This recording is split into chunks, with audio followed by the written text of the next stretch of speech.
Hi, guys. It's just a quick video because I started thinking about something after I finished the final part of my analysis of the nearly 4 hour We Respond video, Lauren and John, mostly John. In that last video, I ended by talking about John's use of the Salem witch trials. But because it came at the end, I didn't really sit with it as long as I think it deserves. So I wanted to make this quick follow up because that reference does a lot of rhetorical work.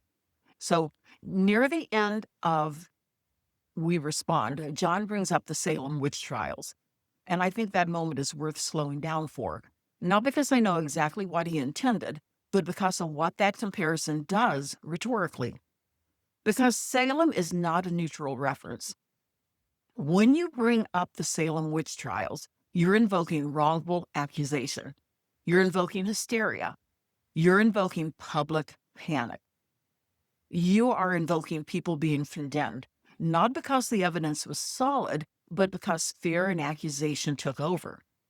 And it's also worth noting that John appears to be drawing not just from Salem history in general, but from Arthur Miller's The Crucible. And The Crucible is not just a play about the Salem witch trials. Arthur Miller wrote it during the era of McCarthyism, when people, including people in Hollywood, were being accused of communist ties, blacklisted, pressured to name names, and professionally destroyed. So even the source he's pulling from is already about accusation, fear, reputation, and the danger of a public narrative turning into persecution.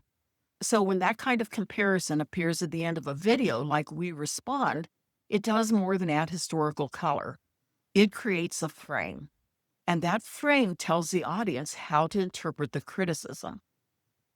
Now, also, one of my subscribers brought up an interesting point. They interpreted as John comparing Christina to the accusers from the Salem witch trials, basically framing Lauren as someone wrongly accused, publicly condemned, or symbolically burned by the crowd, specifically Christina. And I understand why someone would hear it that way. There is merit to that, by the way, but I don't think the frame stops there. Because at that point in the video, the discussion is not only about Christina. The entire video is built around defending Lauren's stalker narrative, responding to criticism, and positioning the backlash around that narrative. So when John reaches for Salem at the end, I think the comparison functions in more than one direction. It can frame Christina as the accuser, the unfairly accusing Lauren, but it can also frame Lauren as someone being persecuted by public accusation. And it can frame the critics themselves as kind of an irrational mob. So whether intentionally or not, the Salem comparison does double duty. It protects the person being defended, and it casts suspicion on the people asking questions. And that matters, because when criticism gets compared to something like the Salem witch trials, the critics are no longer just people raising concerns. They become part of a symbolic crowd, a mob, a group acting out of fear, jealousy, ambition, pride, or moral panic.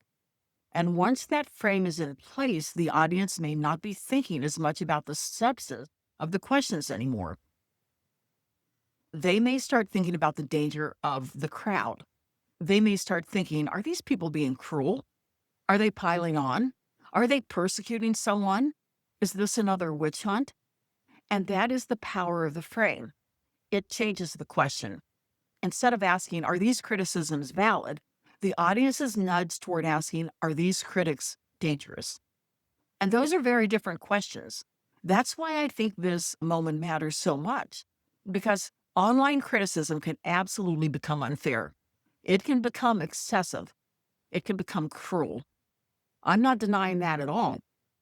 But when all criticism gets framed as hysteria, persecution, or mob behavior, something important can get lost. The actual question can get buried underneath the emotional image of the mob. And this is something I've said before, but I think it matters here too. A lot of the criticism around this situation was not coming from random outsiders who had never watched hidden true crime.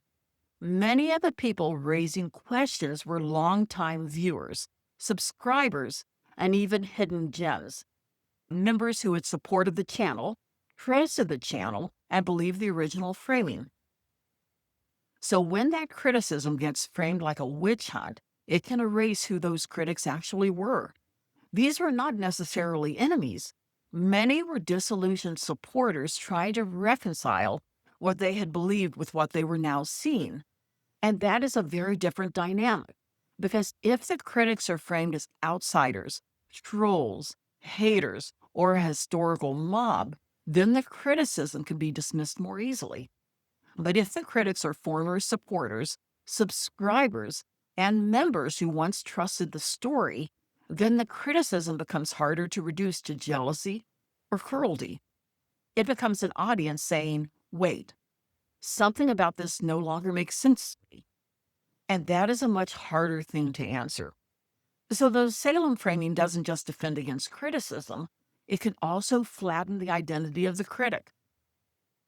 It takes a complicated audience response and turns it into one symbolic category, the mob. And once someone is placed inside that category, you don't have to engage every question they're asking. You can respond to the category instead. You can respond to the idea of hysteria. You can respond to the idea of persecution.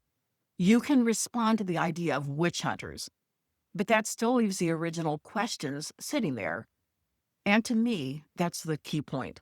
A powerful frame can make criticism feel morally ugly before the audience has fully examined whether the criticism is fair. That doesn't mean every critic is right. It doesn't mean every comment was fair. It doesn't mean people online always behave responsibly. They don't.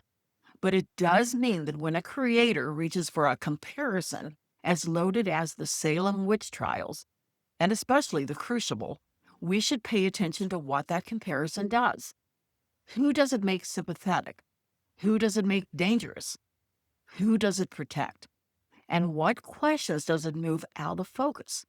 Because the frame is making an argument too. And in this case, the Salem comparison appears to argue that the backlash was not just criticism. It was persecution. It was hysteria. It was a modern witch hunt. But if many of the people asking questions were actually longtime viewers, paying members, and people who had supported the channel, then that raises a different question. Was this really a mob attacking from the outside? Or was it an audience rupture coming from inside the community? Because those are not the same thing. And that's why this ending stood out to me. Not because it proves intent, not because I can say exactly what John meant, but because rhetorically, it does a lot of work. It gives the audience a moral lens. It tells them who may be innocent, who may be dangerous, and what kind of story they're supposed to think they're watching. And whenever a frame does that much work, I think it's worth slowing down and asking, is this helping us see the situation more clearly? Or is it telling us how to feel before we finish asking the questions? That's all I wanted to point out in this one. Because sometimes the most important part of a video isn't a new fact. Sometimes it's a frame placed around the facts. And once you see the frame, you can't unsee what it's doing. See you in the next video. Take care.